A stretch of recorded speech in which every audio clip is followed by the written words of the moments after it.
नमस्कार। कांग्रेस से नाता तो टूटा, परंतु 50 साल का 3 पीढ़ियों का जो संबंध था उसकी टीस आज भी है। और आज जहां गुस्सा है पार्टी के लिए, वहां दर्द भी है। और उदयपुर में जो कुछ हो रहा है उसको देख के पार्टी पे तरस भी आ रहा है। आज यहां पे मैं कुछ बातें कांग्रेस के शीर्ष नेतृत्व से साझी करने के लिए आया हूं, अपने दिल की बात कहने के लिए आया हूं। और जो मेरे दिल की बात है, मैं समझता हूं यही बात बहुत से लाखों करोड़ों कांग्रेस के कार्यकर्ताओं की दिल की बात है, जो शायद उस चिंतन शिविर में रखी ना जा सके, क्योंकि जमावड़ा वहां बड़े शीर्ष नेताओं का है। पर कितने शीर्ष नेता सिर्फ चीयर लीडर का रूप धारण करके रह जाएंगे, या कितने लोग उनमें से सच के ऊपर पहरा देंगे, कड़वी और सच्ची बात कह पाएंगे, ये तो आज और कल का दिन ही बता पाएगा। परंतु 50 साल जिस पार्टी में खून पसीना बहाया, जिसके साथ अच्छे बुरे समय में साथ रहे, उसके प्रति मेरा भी जाते जाते एक दायित्व बनता है। I would call it my parting gift to Congress party. मैं कुछ बातें साझी करना चाहता हूं, क्योंकि कल मैंने कांग्रेस के हमारे माननीय अध्यक्ष सोनिया जी का भाषण सुना। बड़ा भावुक भाषण था, और उन्होंने खास तौर पे जो बात कही कि exceptional situations need exceptional solutions. परंतु कल का जो प्रोग्राम मैंने देखा उस चिंतन शिविर का, वो मात्र एक औपचारिकता, एक फॉर्मेलिटी फुलफिल करने से ज्यादा कुछ भी नहीं था। आज समय जब है पार्टी को बचाने का। आज पार्टी का अस्तित्व जो है, party is facing existential crisis, और उस समय हम इस तरह से बिहेव कर रहे हैं जैसे राष्ट्र का दायित्व आज कांग्रेस पार्टी के कंधों पे है। कमेटियां बनाई गई हैं, 6 किस्म की कमेटियां हैं, जो कि फॉरेन पॉलिसी भारत की डिस्कस कर रही है, कोई इकोनॉमिक पॉलिसीज, आर्थिक पॉलिसीज के ऊपर डिस्कशन चल रही है, एग्रीकल्चर पॉलिसी के ऊपर डिस्कशन कर रही है। मेरा मानना है कि बिल्कुल कांग्रेस आज एक मेन अपोजिशन पार्टी है, और हमारा ये फर्ज भी बनता है कि हम इन विषयों के ऊपर हमारी एक राय हो। परंतु उससे भी ज्यादा, जैसे कहते हैं कि घर को सजाने का तस्वुर तो है बहुत, घर को सजाने का तस्वुर तो है बहुत, पहले ये तो तय हो कि घर को बचाएं कैसे। पहले ये तो हम आपस में बैठ के नाता डिस्कस कर लें। मैं अपने आप की आज भी आदत नहीं जाती, मैं आप नेताओं से, कांग्रेस जन से बात कर रहा हूं कि आप ये तो तय करें कि कांग्रेस को बचाओगे कैसे। क्योंकि अगर बचाने की नीयत होती है, और ये एक मात्र औपचारिकता ना होके चिंता, यहां पे ये चिंता का शिविर होना चाहिए था, ना कि चिंतन का। चिंता तो दिखाई नहीं दी। अगर चिंता होती वास्तविक में, तो वहां पे एक कमेटी, उन 6 कमेटियों के साथ कमेटी एक यूपी के ऊपर भी बनती कि उत्तर प्रदेश के अंदर कांग्रेस की ऐसी दुर्दशा क्यों हुई। 403 सीटों में से करीबन 390 सीट्स के ऊपर कांग्रेस के जो प्रत्याशी थे, उनको मात्र 2000 वोट भी नहीं आ पाए। आप सब समझते हैं कि पंचायत के मेंबर का जो कैंडिडेट होता है वो भी 2-4 हजार वोट ले जाता है। एक कांग्रेस का एमएलए उत्तर प्रदेश, जो कि दिल है हिंदुस्तान का, वहां पे कांग्रेस के नेताओं की ये दुर्दशा होनी, नेताओं की नहीं, मैं समझता हूं ये शीर्ष नेतृत्व की और पार्टी की दुर्दशा है। उसके ऊपर कोई कमेटी बनी, क्या उस पर कोई विचार करेगा? कल कोई अजय जी, जो लालू जी हमारे, अजय लालू जी हमारे प्रधान है, क्या वो बात करेंगे, साझा करेंगे क्या कारण रहे, क्या कमियां, उनको सुधारने का प्रयास किया जाएगा।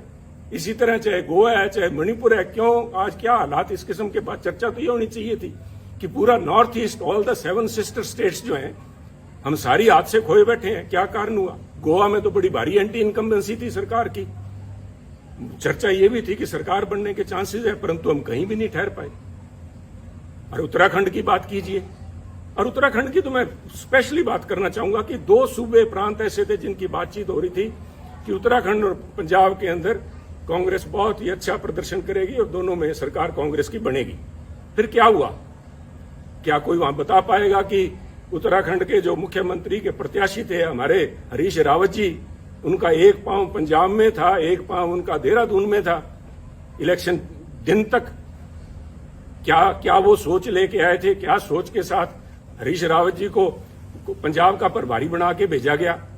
क्या उनकी मंशा सिर्फ इतनी थी कि हम तो डूबे हैं सनम, तुमको भी ले डूबेंगे? खुद तो उनकी जो दुर्दशा हुई, और मैं इसमें कहने में संकोच नहीं करूंगा, मैं पहले भी कह चुका हूं और आज फिर कह रहा हूं, अगर हरीश राव जी आ रहे हैं तो I call it divine justice, he deserved it. जो कांग्रेस पार्टी की दुर्दशा हुई है उसमें बहुत बड़ा रोल जो है एकमात्र इन व्यक्ति का है। सारा दायित्व तो इनके कंधों पे मैं नहीं डालूंगा, हमारी भी कमियां रही वहां पे, पर इनका बहुत बड़ा रोल था। ये एक कड़ी थे यहां से लोगों ऊपर बात करने के लिए। और उससे भी ज्यादा जरूरी, जब उत्तराखंड की बात करते हैं तो पंजाब की बात कैसे ना करेंगे। मैं पंजाब की बात के ऊपर कुछ समय लूंगा, मैं आपसे धैर्य की अपेक्षा करता हूं कि कृपया थोड़ा धैर्य रखें, क्योंकि पंजाब का मुद्दा सिर्फ वहां पे सरकार बनने ना बनने तक सीमित नहीं है, बहुत ही एक आधारभूत मुद्दा है जो पंजाब से जुड़ा हुआ है। पंजाब में जो घटनाएं वापरी हैं और जिस वजह से वहां पे पार्टी की जो दुर्गत हुई है पंजाब में, उसकी समस्याएं जो हैं उनके दूरगामी और आधारभूत उसका प्रभाव पड़ेगा। एक बात मैं मानता हूं कि देश जो है, भारतवर्ष जो है, एक सेकुलर देश है, और उस भारतवर्ष के अंदर अगर सबसे कोई सेकुलर प्रांत है तो मुझे इस बात का गर्व है कि वो पंजाब है। और पंजाब ने बार बार ये दर्शाया है, यहां तक कि 25,000 पंजाबियों ने कुर्बानी दे के भी, आतंकवाद के उन काले दिनों में 25,000 पंजाबियों की कुर्बानियां हुई, परंतु वहां आपसी भाईचारे और सेकुलरिज्म के ऊपर आंच भी नहीं आई। परंतु आज एक छोटी सोच का व्यक्ति, छोटी सोच का सो कॉल्ड लीडर, छोटी सोच का एक छोटा नेता जो बड़े पदों पे आसीन है, उसकी जुबान ने वो करने का प्रयास किया जो आतंकवाद के काले दिनों के अंदर AK-47 की गोलियां भी नहीं कर पाई। ये तो पंजाबियों को मैं दाद देता हूं कि उन्होंने फिर से मौका संभाला। और आप देखिए, जीता जागता सबूत देखिए, अगर किसी को इस बात के परिणाम की इसको प्रूफ की जरूरत है तो वो देखिए कि इस इलेक्शंस के अंदर जिसके नतीजे 10 मार्च को भी आए हैं, अगर धर्म की बात करें, सिखों ने, जो सिखों की पंथक पार्टी अकाली दल, उसको वोट नहीं डाला। हिंदुओं ने बीजेपी को वोट नहीं डाला, और SC भाईचारे ने, हमारे दलित भाइयों ने कांग्रेस को वोट नहीं डाला। पंजाबियों ने एक सिख के तौर पे, एक हिंदू के तौर पे, एक दलित के तौर पे, क्रिश्चियन या मुस्लिम के तौर पे नहीं, उन्होंने पंजाबी के तौर पे वोट डाला। और इस सारे आडंबर को ढा के उन्होंने एक आस और उम्मीद को वोट डाला, एक रंगले पंजाब की आस, एक बेहतर फ्यूचर, बेहतर भविष्य की आस में उन्होंने वोट डाला। वो आस कितने हद तक पूरी होती है तो समय बताएगा, परंतु पंजाबियों को ये दाद देनी होगी कि उन्होंने ये काली नजर जो हमारे कांग्रेसी नेता जो लगा रहे थे, जो हिंदू, सिख या दूसरे भाईचारों के अंदर जहर का बीज जिन्होंने बोया, मैं तो आज इस माध्यम से खासतौर पे कांग्रेस अध्यक्षा सोनिया जी से निवेदन करूंगा, मेरी हाथ जोड़ के करबद्ध प्रार्थना है, सोनिया जी, राजनीति सारे देश में कर लीजिएगा, परंतु पंजाब को बख्शिए। पंजाब ने बहुत काले दिन देखे। पंजाब में अगर पंजाब को परसेंटेज के प्रिज्म से नहीं देख सकते आप, पंजाब को 33% अमुक कौम है, 40% अमुक कौम है, बाकी बचते नॉन सिख हैं या किस खाते में डाल रहे हैं, कृपया करके बख्शिए पंजाब को। पंजाब एक है। ये जो बात जिन लोगों ने, आपके जो नेता, आपकी सलाहकार है, मैं नाम भी लूंगा क्योंकि आज वो उन्हीं के चलते सारा बखेड़ा खड़ा हुआ है कि आज मेरे को इस चैनल पे के माध्यम से आपसे बात करने की जरूरत पड़ रही है। अंबिका सोनी जी के एक जबान ने, मैं समझता हूं, ना सिर्फ कांग्रेस को, तो कांग्रेस का तो बंटा उन्होंने बेड़ा डुबाया, परंतु उन्होंने पंजाब के माथे पे कलंक लगाया, सिखों के माथे पे कलंक लगाया, सिक्खी के माथे पे कलंक लगाया। उन्होंने हिंदुओं को बदनाम किया, हिंदुओं को निरादर किया। क्या ऐसे नेता का कांग्रेस में बने रहने का कोई हक है, कोई औचित्य है? अगर औचित्य है तो मैं आपसे निवेदन करूंगा कि आज के समागम के अंदर, जब उदयपुर में वो बैठी हैं और आपके साथ मंच पे बराबर बैठी हैं, तो उनसे निवेदन करें कि उठ के वो बताएं कि Punjab, what is Sikhism, Sikhism है क्या, जिसको उन्होंने इतना बड़ा दोष लगा दिया। This is nothing. उनका ये बयान कि पंजाब के अंदर अगर हिंदू मुख्यमंत्री बनता है तो पंजाब में आग लग जाएगी, इसका मायना ये हुआ कि जो सारे सिख हैं, सारे पंजाबी भाईचारा है, वो हिंदुओं के खिलाफ डांगे लेके घूम रहा है। हिंदू सिख भाईचारे के अंदर दरार डालने की ये जो कोशिश खुद आपकी सलाहकार अंबिका सोनी जी और उनके जो कुछ चंद चेले जो हैं, जो पंजाब के अंदर बैठे थे जिस समय ये फैसला हो रहा था, 4-5 जो यहाँ थे और वो 4-5 मोस्टली आज वहां आए हुए हैं आपके पास वक्ता के तौर पे, उनको मेलकाब करना जरूरी है। उन्होंने कहा था कि अगर हिंदू बन गया पंजाब में मुख्यमंत्री तो पंजाब में आग लग जाएगी। Is this some pre planned way of vilification of Sikhs? Are you trying to vilify a whole community? कि वो इतने इनटॉलरेंट है, उनके अंदर ये सहनशीलता ही नहीं है कि किसी और को बनता देख सकें। और इनकी अंबिका जी की बात में अगर कहीं सच्चाई होती तो मैं समझता हूं कि अकाल तख्त के जत्थेदार साहब ने जिस दिन इनका बयान आया उसी दिन उन्होंने कहा, अकाल तख्त साहब का वो बयान मैं समझता हूं स्वर्णिम अक्षरों में दिखा जाने वाला है कि पंजाब के अंदर हिंदू सिख होना कोई मायने नहीं रखता। सोनिया जी, मैं आपसे निवेदन करना चाहूंगा, अकाल तख्त कोई छोटा मोटा जगह नहीं है, is a temporal seat of Sikhism. यहां पे महाराजा रंजीत सिंह भी आके पेश हुए हैं। अगर उनके हेड ग्रंथी ये बात कहते हैं, वहां के जत्थेदार साहब कहते हैं, तो ये क्या ज्यादा सिखों के बारे में या पंजाब के बारे में जानते हैं? एक ऐसा लीडर, एक तरफ हम इल्जाम लगाते हैं आम आदमी पार्टी के ऊपर कि वो पंजाब का भला नहीं कर पाएंगे क्योंकि उनकी लीडरशिप दिल्ली से चलाती है, जिनको दिल्ली के बारे में ज्ञान नहीं। मुझे आम आदमी पार्टी का तो पूरा पता नहीं, परंतु सोनिया जी, पंजाब कांग्रेस का बेड़ा गर्क दिल्ली में बैठे उन नेताओं ने किया है जिनको पंजाब का, पंजाबियत का, सिक्खी का बिल्कुल पता नहीं। सरबत दा भला गुरु महाराज का मूल मंत्र। I am not a Sikh scholar, परंतु मैं अपने आप पे गर्व है कि मैं पंजाबी हूं। मुझे इस बात का मान है कि गुरु महाराज ने जो मूल मंत्र दिया था वो था, मानस की जात सब एको पहचान में, सरबत दा भला, यूनिवर्सल ब्रदरहुड। कौन सी लैंग्वेज समझाऊं मैं इनको, अंबिका जी को? कौन सी लैंग्वेज में ये बता पाएंगे, जवाब दे पाएंगे? और इनके जो पिछलगू वहां पे बैठे हैं उनसे मैं निवेदन करूंगा कि वो खड़े होकर वहां पे मंच पे बताएं कि किस वजह से पंजाब को बदनाम किया, पंजाबियों को बदनाम किया गया। और ये सोनिया जी, मैं बार बार इस बात पे जोर दे रहा हूं क्योंकि ये हमारी विचारधारा से जुड़ा हुआ मुद्दा है। इसका प्रभाव सिर्फ पंजाब तक सीमित नहीं रहेगा। ये तो आप मान के ले लीजिए कि जब तक इन लोगों से आप पीछा नहीं छुड़ाएंगे तब तक कम से कम पंजाब में कांग्रेस के पांव नहीं लग पाएंगे। ये आप एक मेरी भविष्यवाणी लिख लीजिए, चाहे नोट कर लीजिए मेरी तरफ से। परंतु ये मसला पंजाब तक सीमित नहीं रहेगा। This itself shows fundamental problem which is Congress is facing today. आप अपनी चाल ही भूल गए।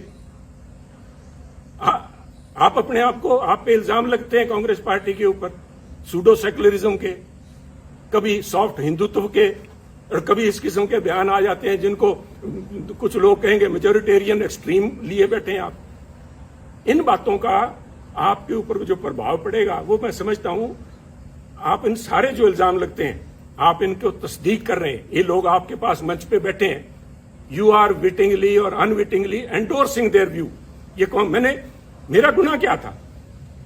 जब ये अंबिका जी का बयान आया, इनके चेलों का बयान आया कि पंजाब में अगर हिंदू मुख्यमंत्री बनता है आग लग जाएगी, तो मैंने कहा ये सोच कांग्रेस की सोच नहीं है।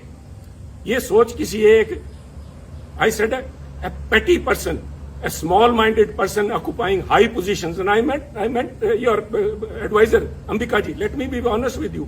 मेरे को फांसी लगानी है, लगाइए आप। मैं आज यहाँ सफाइयां देने के लिए नहीं आया आपके पास में। मैं तो आपको एक राय देने के लिए आया हूँ जो पंजाब की भावना आपके सामने रखना चाहता हूँ।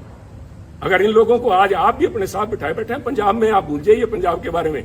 इनको ना सिर्फ सिख, ना सिर्फ हिंदू, बल्कि पंजाब का एक एक बच्चा इनको कोसेगा और इनको ये परिणाम भुगतने पड़ेंगे, अंबिका जी को और इनके इन चेलों को, जिन्होंने यहाँ पे पंजाब कांग्रेस भवन में या होटल के कमरों में जाके अजय माकन जी को या हरीश रावत और उनको हरीश बायतू को जाके जो कहा था, इसका देना आपको देना पड़ेगा। परंतु आज अगर आप भी नहीं समझते, पंजाब के लोगों ने आपको जो कुछ दिखाया है उसके बाद भी अगर नहीं समझे, और आप आज भी, जैसे मैं समझता हूं it was a poor attempt to portray Congress as BSP in Punjab. आपने निर्णय, राहुल जी ने लिया, बड़ा अच्छा निर्णय था, सबसे पहले स्वागत मैंने किया था, that he has broken a glass ceiling. पर जिस तरीके से उसको प्रस्तुत किया गया, तो लोगों ने कहा कि अगर हमने जात पात और जाति के आधार पर वोट डालना है तो हम नकली बीएसपी को वोट क्यों डालें, असली बीएसपी को क्यों नहीं डाल देते?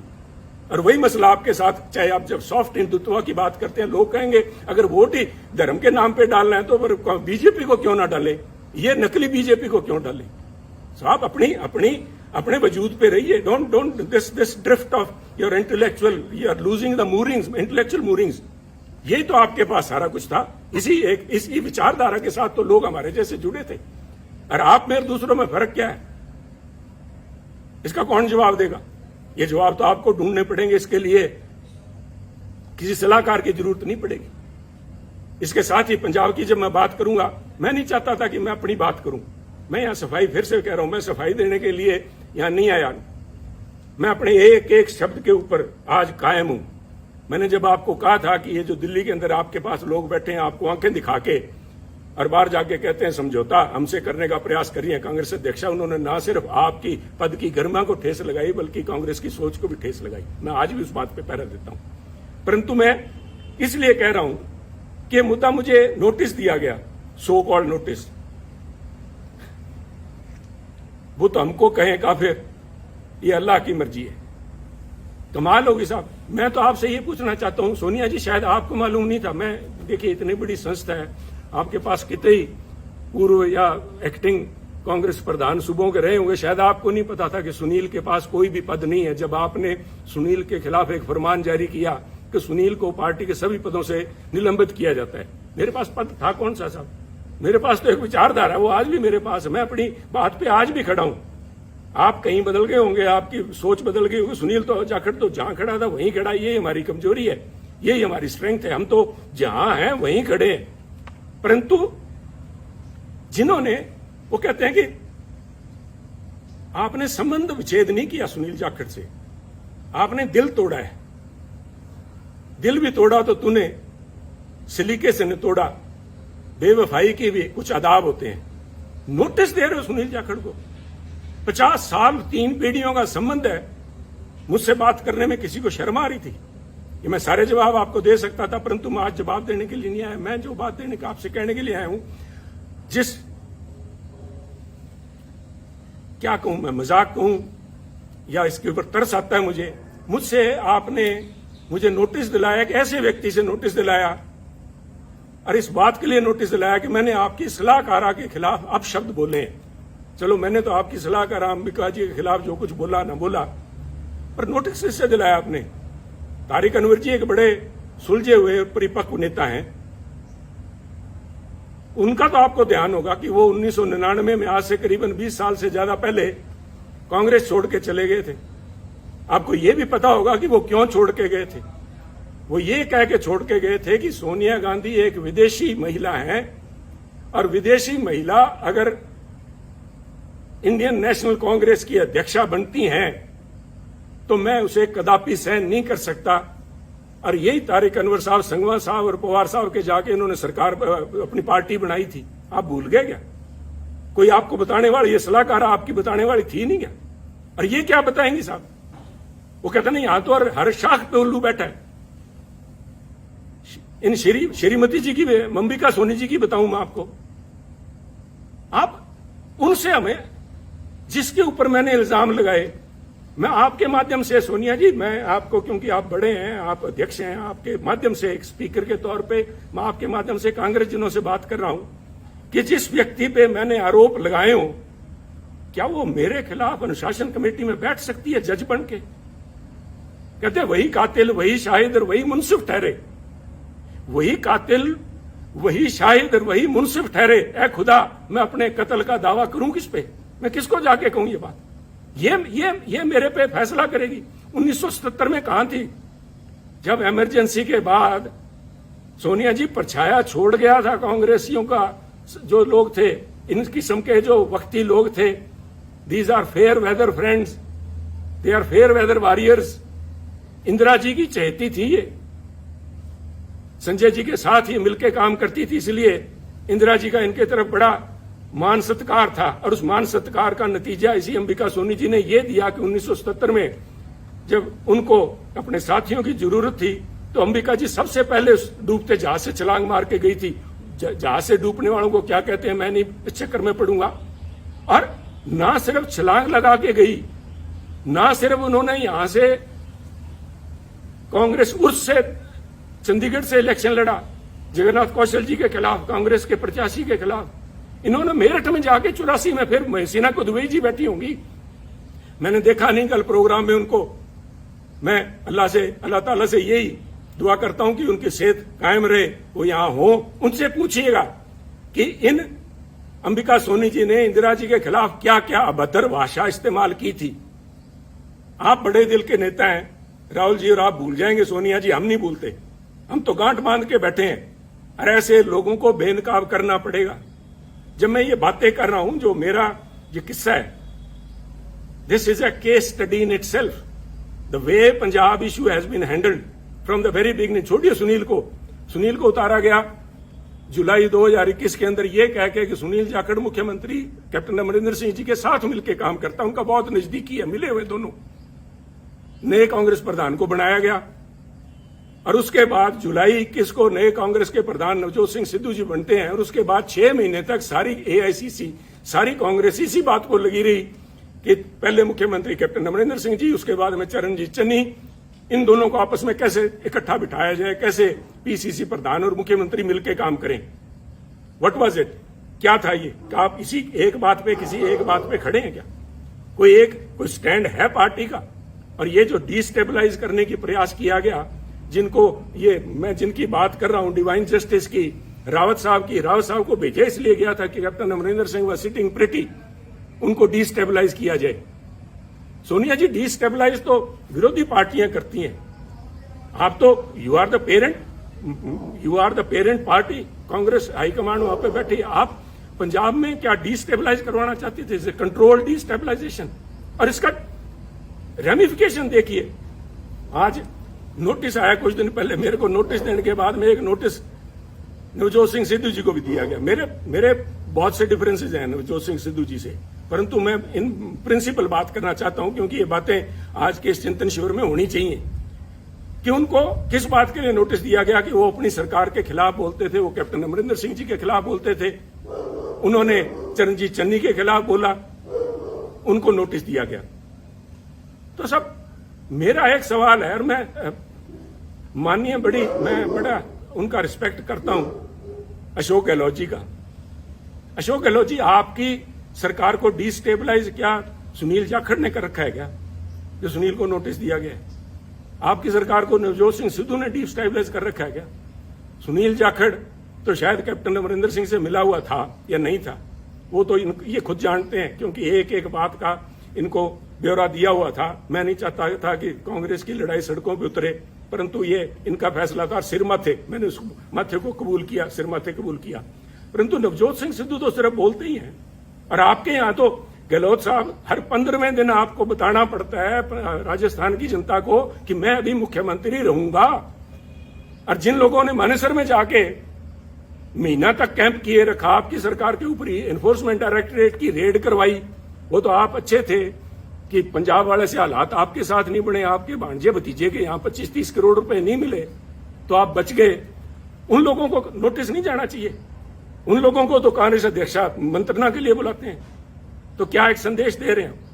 एक मन बनाना पड़ेगा, क्योंकि अगर सुनील ने खता की है और सुनील की वजह से अगर पंजाब में सरकार नहीं बन पाई, और जैसे कि आपके हरीश बायतू जी कह रहे हैं कि सुनील की वजह से, सुनील के बयानों की वजह से आसपास वाली स्टेट्स के अंदर भी कांग्रेस को नुकसान हुआ है, तो फिर सुनील को निकाला क्यों नहीं? मैं ये पूछना चाहता हूं। अगर आपने फैसला ले लिया, सुनील ने गलत किया, तो सुनील को निकाल के बाहर करो। एक संदेश जाना चाहिए। मेरा कहने के बाद आप फैसला लीजिए, आपको फैसला करना पड़ेगा। मेरा मानना है ये जो कुछ भी हो रहा है, ये चंद चापलूस लोग जिन्होंने घेर रखा है, वो सिर्फ चापलूस ही नहीं है। मैं मर्यादा से बाहर नहीं जाना चाहता, परंतु पहले इल्जाम लगा करते थे कि कांग्रेस के अंदर, कांग्रेस के हर समय हर सरकार के अंदर एक कोटरी होती है, जिसे किचन कैबिनेट कह लो या कोई उनकी कोटरी, उनके विश्वास पात्र हैं जो अपनी नजदीकियों का फायदा उठाते हैं। परंतु मैं कांग्रेस साथियों को बताना चाहता हूं over a period of time, क्योंकि मैंने जो 20 साल के मेरे एक्टिव पॉलिटिक्स में देखा है, ये जो कोटरी थी, ये जो ग्रुप थे, ये गिरोह का रूप धारण कर चुके हैं। और मैं बड़ी गंभीरता से और बड़ी जिम्मेवारी से कह रहा हूं, गिरोह का शब्द मैंने इस्तेमाल किया है। ये जो बना के भेजे जाते हैं यहाँ पे, हमारे इंचार्जेस बना के भेजे जाते हैं, इतिहास गवाह है पंजाब का, मैं राजस्थान का या हरियाणा का तो बोल नहीं सकता, मैं पंजाब की बात करूंगा। जनार्दन द्विवेदी जी शायद आए हुए हैं, जनार्दन द्विवेदी से पहले या बाद में एक शकील अहमद साहब को छोड़ दीजिए, चाहे वो चाणक्य थे, चाहे वो आशा कुमारी जी थी, चाहे रावत जी थे, और चाहे हमारे हरीश बायतू जी थे, ये सारे के सारे एक ही आका के जाके पैरों में हाथ लगाते हैं। वो हमारे पंजाब की आंटी बैठी है वहां पे, इन सारों को उनका वृद्ध हर्ष, उनका जो हर्ष था उनके ऊपर था। और इन लोगों ने इल्जाम बहुत लगे हैं। मैं डिम्पा जी को मैंने कल बैठे देखा, आपके बगल में बैठे थे सोनिया जी, पिछली रो में आपके, उन्होंने एक बयान दिया, उन्होंने पूरे बाड़मेर के माथे पे कलंक लगाया। मैं समझता हूं उनको बाड़मेर का नाम नहीं लेना चाहिए था, उनको व्यक्ति विशेष का कहना चाहिए था, परंतु मुझे पता है कि वो नहीं बोलेंगे, ना ही उनके खिलाफ कार्रवाई होगी। क्योंकि मैं, देखिए, यहां बैठ के राय देनी बहुत आसान है। मैं समझता हूं कि पार्टी को चलाने के लिए बहुत सी आपकी मजबूरियां होती हैं, मजबूरियां हैं भी, चलाने के लिए बहुत अकोमोडेट भी करना पड़ता है। अकोमोडेट कीजिए। मैं नहीं कह रहा कि आप जसबीर सिंह डिम्पा जी की, जिन्होंने कहा था कि बाड़मेर का ठग्गा था या बाड़मेर का डाकू कहा था, मुझे याद नहीं, उन पे एक्शन ना लीजिए। मैं नहीं चाहता कि आपकी संख्या, एमपीज की संख्या घटे, परंतु मैं इतना जरूर चाहूंगा कि एक कमेटी तो बनाई जाए कि क्या हुआ। These so called incharges, AICC incharge of Punjab Congress have not been less than, वो अमेरिकन एक फ्रेज बनी हुई, कारपेट बैगर्स। वो बेसिकली ग्लोरीफाइड ठग थे, जिन्होंने अमेरिका में जाके, जो उन दिनों में सिविल वॉर के बाद लूट खसोट जो हुई है, इस किस्म का यहां पंजाब के अंदर माहौल रहा है। इन लोगों को नोटिस ना दे कि आप नोटिस सुनील जाखड़ को दे रहे हो। कोई इल्जाम तो बताओ सुनील जाखड़ को। सुनील जाखड़ ने तो, वो कहते हैं ना, हमारे बागड़ी में कहावत है कि सुनील जाखड़ ने तो आंख में सुरमा डालने का प्रयास किया था, और आपके लोगों ने जाके वहां पे आपको बताया सुनील जाखड़ कांग्रेस की आंख फोड़ रहा है। तो ये निर्णय तो आपको लेने पड़ेंगे। सोनिया जी, मेरे से, राहुल जी से मेरा ये निवेदन है कि हो सकता है आने वाले उत्तराधिकारी वही होंगे, और वो चाहे मेरी किसी से बने ना बने, मुझे लोग गलत कहेंगे, कांग्रेस पार्टी आपके, राहुल जी और आपके नाम के गांधी परिवार के बिना नहीं चल पाएगी। 60 बन जाएंगी, 60 नहीं तो कम से कम हर एक सूबे में अपनी अलग कांग्रेस होगी। आपका होना जरूरी है, आप लोगों का इस पार्टी का एक सशक्त अपोजिशन के लिए होना जरूरी है, परंतु ये तब तक ही जरूरी है कि आप अपने अच्छे बुरे को पहचाने। ये प्रशांत किशोर जी नहीं बता पाएंगे आपको, कोई आपको सुनील कानूनगोलो है उसको वो नहीं बता पाएगा। This is a responsibility of the boss himself. अगर आप लीडर हैं तो आपकी परख होनी चाहिए। आप छोड़िए, आप शायद, I have always claimed that Rahul Gandhi ji एक बहुत ही बढ़िया इंसान है। I still believe it. चाहे आज मेरे फर्क है, चाहे जो भी है, जो आवाज उठनी चाहिए थी, सच के साथ में खड़ी होनी चाहिए, नहीं, उनकी मजबूरियां होंगी, परंतु is a very fine man, is a very upright. और मैं अगर कांग्रेस के अंदर इतने साल लिप गया तो उसका बहुत बड़ा कारण राहुल गांधी जी, मैं आज भी मानता हूं। अगर वो और कोई छोटे दिल का व्यक्ति वहां बैठा था, उससे पहले ये तोड़ बिछड़ा, उससे पहले भी वो लेना था। परंतु राहुल जी, आपको भी आजकल एयरक्राफ्ट के अंदर ये सुखोई और वहां पे लड़ाई चल रही है, उनके अंदर एवरी एयरक्राफ्ट, इवन टैंक्स के अंदर भी एक होता है IFF, called identification of friend और फो। दुश्मन और दोस्त की पहचान कराने के लिए उसके अंदर इंस्ट्रूमेंट लगा होता है, जो फ्रीक्वेंसी आपस में एक्सचेंज करके पता करता है कि मैं जिस पे मिसाइल दाग रहा हूं वो कोई मेरा दोस्त तो नहीं है। आपने इन पिछलगुओं के कहने से मेरे पे नोटिस की मिसाइल दाग दी।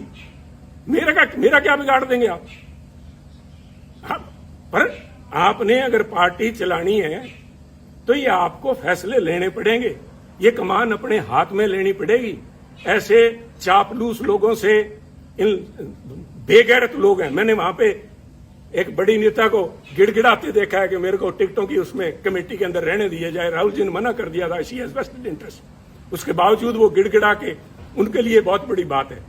परंतु इन चापलूस और बेगैरत लोगों के बीच में रह के मैं समझता हूं हमारी जो कांग्रेस की नेतृत्व है वो गैरतमंद लोगों से बात करना और उनके सलीके को भूल गए हैं। परंतु ये आपको मुबारक हो, ये चापलूस आपको मुबारक हो। एक आखिरी बात कहना चाहूंगा, फैसला लीजिए। फैसले आपने लिए हैं, अच्छे लिए हैं, बुरे लिए हैं, समय बताएगा, फैसले तो लिए हैं। और मेरे फैसले के अंदर जो बात मैं खास तौर पे आखिर में आपसे कहना चाहता हूं, Sunil Jakhat's case, from notification to your recommendation of the disciplinary committee till the time you have finally asked Sunil to be removed from all positions, it shows what is basically ailing Congress party.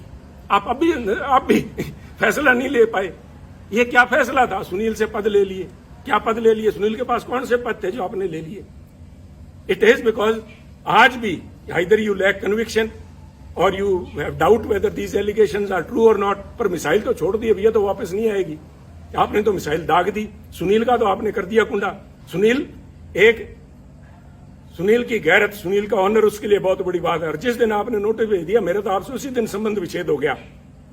परंतु 50 साल आड़े आते हैं बीच में, इसलिए मैं आपसे संबोधित हूं कि ये कमान अपने हाथ में लीजिए, दोस्त और दुश्मन को पहचानिए। दोस्त दुश्मन नहीं पहचान सकते, कम से कम एसेट और लायबिलिटी तो पहचान लीजिए। एसेट कौन है, लायबिलिटी कौन है? ये लोग आपको कहेंगे कि पंजाब में हमने एक नेशनल एसेट क्रिएट किया। अगर वो एसेट है तो उस एसेट को क्यों नहीं पंजाब कांग्रेस का प्रधान बनाया? क्यों नहीं उसको यूपी में ले गए? हमारे यहाँ तो 17 फरवरी को पंजाब के अंदर इलेक्शन कैंपेन खत्म हो गया था। अगर आपने वाकई जात पात के नाम पे वोट मांगने का ठान ही लिया था पंजाब में, तो यूपी में क्यों नहीं लेके गए मायावती जी को काउंटर कराने के लिए? या already has become an embarrassment. ये फैसले आपको लेने होंगे और उसके लिए मैं आपका ध्यान, राहुल जी, लेके जाना चाहूंगा पानीपत की पहली लड़ाई बाबर की तरफ। बाबर ने पहली दफा हाथी देखे जब वो पानीपत आया और एक हाथी को मंगवा के उसने सवारी करने की इच्छा जताई। तो हाथी उनके सामने पेश जब किया गया बाबर के सामने, और हाथी के ऊपर बैठा जब बाबर, तो उसने बैठ के अपने सेनापति से कहा, इसके जानवर की लगाम मुझे थमाओ। तो उन्होंने कहा, जनाब हाथी की लगाम नहीं होती। तो उसका सवाल था निश्चित तौर से कि तो फिर ये चलाऊंगा कैसे? कहते जी इसकी जो लगाम है, जो इसका जो अंकुश है, वो सामने जो बैठा है, वो जो अंबिका सोनी तायब बैठे हैं या कोई तारिक अनवर बैठा है, उनके हाथ में अंकुश वो है। अंकुश है जो प्रौढ़ जिसको बोलते हैं, वो है। तो बाबर ने तब कहा था कि इसको हाथी को बिठाओ और मेरे को नीचे उतारो। तो उन्होंने कहा क्या बात होगी महाराज? तो उन्होंने कहा मैं उस चीज की सवारी कभी नहीं करूंगा जिस चीज की लगाम, जिस जानवर की लगाम मेरे हाथ में ना हो, जिस संस्था की लगाम मेरे हाथ में ना हो। तो मेरी आपसे बेनती यही है, with all due respect and for all the respect and all the time we have spent together and with the party, 50 साल की, आगे बढ़िए, कमान सामिए और इन पिछले लोगों को ऊपर छोड़ के कांग्रेस पार्टी को अगर जिंदा रखना है तो ये लगाम अपने हाथ में लीजिए। वरना इस किस्म के जो चिंतन शिविर हैं, इसी प्रशांत किशोर ने आपको कहा था, यूपी में आपको लेके गए थे, कैंपेन का नाम था खाट पे चर्चा। आज कांग्रेस पार्टी खटिया पे नजर आ रही है। अगर आज समय रहते नहीं संभले, वक्त की फिक्र करना दा क़यामत आने वाली है, तेरा जिक्र भी ना होगा दास्तानों में। तो इसलिए शुभकामनाओं के साथ, चाहे आज मैं समझता हूं कि this is my parting gift, my last word spoken to the Congressman, but मैं इस विश्वास के साथ कह रहा हूं कि कोई ना कोई, मैंने आज भड़ास निकालने के लिए नहीं, आप में कमियां निकालने के लिए नहीं, उन बातों को उजागर किया है जिनके ऊपर चिंतन भी नहीं, चिंता करने का विषय है। आज आपका भी इम्तिहान है और वो जो 450 सो कॉल्ड सीनियर लीडरशिप बैठी है, आज मैं देखना चाहूंगा कि कितने लोग खड़े होकर सच्चाई पे पहरा देते हैं, कितने लोग खड़े होकर कहेंगे कि वो 5-4 जो पंजाब वाले आए हुए हैं जिन्होंने आग लगाने की बात की थी, उनको बाहर निकाला जाए हॉल से। उनको तो आपने स्पीकर बना रखा है, वो तो आज यहाँ पे आपके वर्कर्स को एड्रेस करेंगे, और जिनकी वो मुखिया हैं उनको मंच पे मठा सीन है। तो आप देखिए, ये आप जाने। मैं एक दफा फिर से, मैंने पहले भी जिस दिन नोटिस आया था उस दिन कहा था good luck to Congress party, and today I again say good luck and good bye Congress. जय हिंद। पंजाब ते पंजाबीयत दा परछावा, पंजाबी साडियां बावां, ABP साझा।